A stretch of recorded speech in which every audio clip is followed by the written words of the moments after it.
else I wanted to ask you about is you went into journalism. You were writing for magazines. In fact, I saw that your writing had been featured in the Washington Post in 17, which is awesome. Milwaukee Magazine, many other publications. So, how did you go about building those publishing credits? And then follow up after that is how did they aid you when it came time to writing and securing an agent and everything else?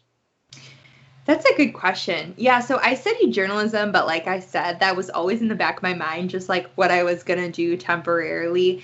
And then I actually had an internship at a newspaper and really didn't like it. So after college, I was doing mission work and I was like, I don't know what the heck I'm going to do when my 2-year mission commitment is over.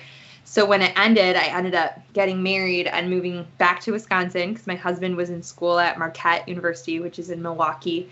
And I got a job doing marketing for an engineering firm. And look, no hate to the engineers. They are building our roads, okay? They are America's heroes. But I do not fit in with engineer culture. It is like a lot of slightly older than middle-aged white men with like monogrammed cufflinks. And everyone just knows everyone. There's really no need for marketing because this is all like under the table handshakes. Like there's no point in having an Instagram. They wanted me to start one and it was just not the best fit to say the least. And I had a couple of friends who were freelance writing and I was pregnant with our first child and I really wanted to work from home some way, especially because again, in the back of my head, I was like, well, I'm going to be an author eventually and I'll be working from home then. So I might as well just start now. And my husband had a great job with great benefits. So luckily we were privileged enough for me to be able to take that risk. But I thought I'm going to just start pitching some places and see if I can kind of build up a freelance side hustle. And then if that makes enough money, I'm going to leave my job. And so that's exactly what happened. I cold pitched places. I mean, I knew no one. I was just following instructions on the internet, and I was in a lot of Facebook groups for freelancers. There's a lot of good resources on Facebook for people who want to get into freelance writing. And I will say this was like 5-ish years ago. I think it's trickier now.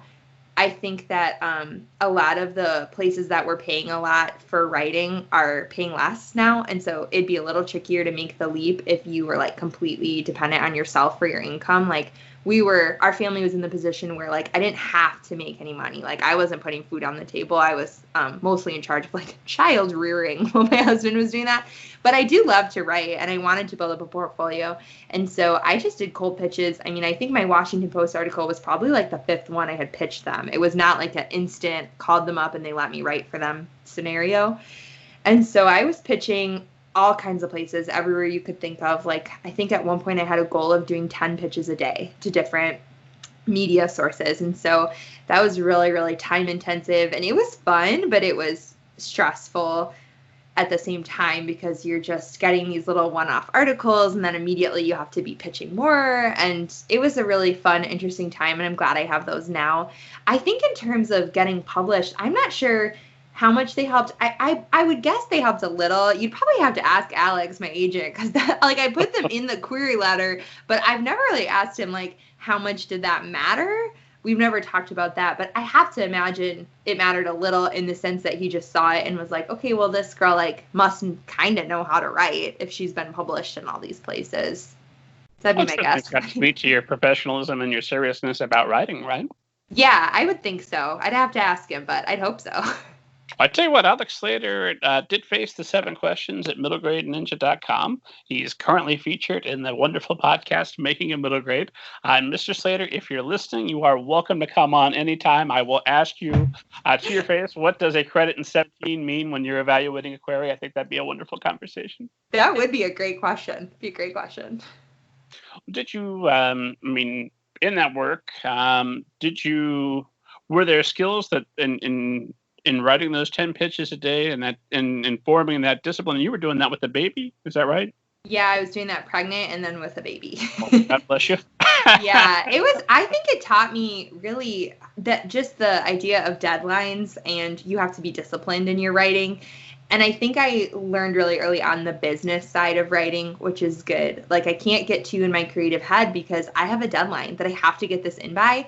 And it might not be perfect, but it has to be in. And I think that that's helped me in my writing career for sure, because creative people kind of have this stereotype, right, of being like loosey-goosey, fluffy, like, oh, I'm just talking to my muse. But if you're really like that, you are really going to struggle to make this into a career, because you also have to be promoting your work. You have to be thinking of the next thing. You have to be controlling your finances, right? We're independent contractors. And so doing all that was super, super helpful for me.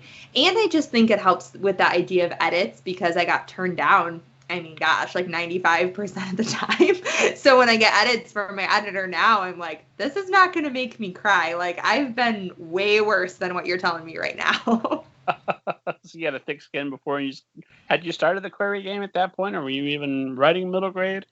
I was writing and editing middle grade at that point. And then, I mean, I was still freelancing until probably like 2 years ago. I kind of let it die. And that's mostly because my day job podcast got pretty popular in the Christian community. And so I was able to really focus on that. But my freelance career, while I was doing that, I did start querying agents at that point. And so, yeah, I was doing both there for a little bit.